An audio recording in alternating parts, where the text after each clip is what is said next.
Let's get into this briefly. I mean, at this point, to the extent that this is a political story, it has to do with a billionaire, and we know that billionaires are a policy failure, definitionally. And while it doesn't have necessarily sort of the broad implications, there's certainly a microcosm. I mean, this is a guy who has been above the law. And in 2008, Jeffrey Epstein was convicted, or I guess convicted of prostitution, right? I thought it was a plea bargain. He took a plea deal. He pled guilty to 2 state prostitution charges, and he served 13 months in prison. He was supposedly facing federal charges. And this is because of him paying women who were underage, girls. He had to register as a sex offender. He paid restitution to the victims. But he escaped federal prosecution because he had made a deal with the U.S. attorney down there, a guy named Alexander Acosta. Sounds familiar. He sounds familiar because he's now the Secretary of Labor. Is that right? In the Trump administration. And in sometime, I guess at the beginning of the year, maybe the end of last year, the Miami Herald did an investigation of how that case was being handled by Acosta. And essentially it found out that the victims were not made aware of this plea deal, which is the obligation of the prosecutor to do. You need the victims to sign off on a plea deal. The Herald investigation basically characterized Epstein as getting the deal of a lifetime from Acosta. There were 36 underage victims, according to this federal investigation. The agreement short-circuited the FBI probe. It also granted immunity to any co-conspirators in the case so that nobody could come back and testify against him. In February of this year, a federal judge in Florida ruled that Acosta, by not informing these victims of this plea deal, broke the law. I don't know what the implications of that. Well, I guess based upon that report, U.S. Attorney in the Southern District of New York started looking into this. Because at one point, I imagine Epstein and his offenses touched New York. And as of today, they indicted him on, and we're still getting sort of the details. But he was indicted for sex trafficking. Essentially, he would engage in a predatory pattern in which he would bring underage girls into a room to so-called perform massages in Epstein's New York mansion. The girls were instructed by him, or apparently as like surrogates, like old girlfriends and friends or something like that, who would tell the girls to perform, do this in the, naked, and to engage in sex acts. The indictment also implicates some of Epstein's employees.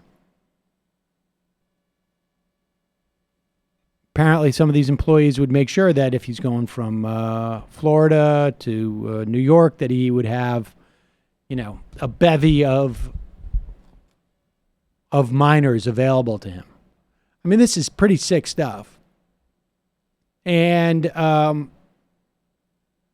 he's been able to get away with this for maybe decades because of people like Acosta and for people like apparently there was a GQ piece in which these rumors were going to be talked about, and Graydon Carter struck them from the piece, I think in the late 90s. An editor can make that determination based upon, how much evidence you have. It's a difficult charge if you don't have enough evidence. I don't have a sense of how much evidence was there, but certainly the writer thought she had enough. She does not blame Graydon Carter, but someone like this is untouchable because who they surround themselves with in terms of friends. Alan Dershowitz is one of the people who's being accused by some of these victims. There's some reason to believe that Donald Trump maybe has been accused by these victims. You'll recall that there was a lawsuit against him brought in California that was thrown out because it was filed improperly, but there was some rumor before the election that this then 13-year-old girl was going to bring it. We'll see. Epstein had a relationship with the Clintons as well. He loaned them use of his plane. I suspect if Acosta was aware of any implications regarding the Clintons, we might already have found that out at one point. But who knows? But it just goes to show you what he's able to get away with here and has been able to get away with for so long. But for a reporter at the Miami Herald, essentially, really digging into this in an era, right, where there's a increased sensitivity to the idea of powerful men getting away with stuff. But for that, this guy would have gotten away with some of the most heinous things that you can do in our society because he's a billionaire. You don't brush up against a U.S. attorney with these kind of charges and get away with it for any other casual reasons. It's because the power that comes with a billionaire. So you could imagine what billionaires can get away with in this country that don't involve what society considers literally to be the worst thing that you can do. Child rape. Multiple child rape. Like an operation to commit child rape. So it just gives you a sense of the problems with this type of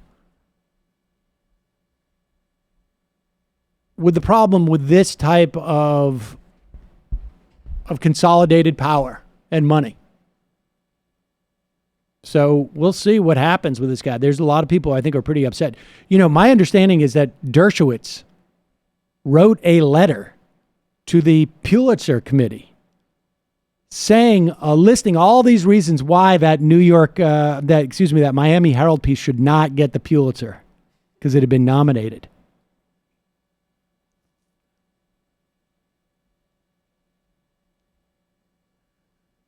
There was a 2002 quote from Trump that Epstein likes beautiful women as much as I do, and many of them are on the younger side.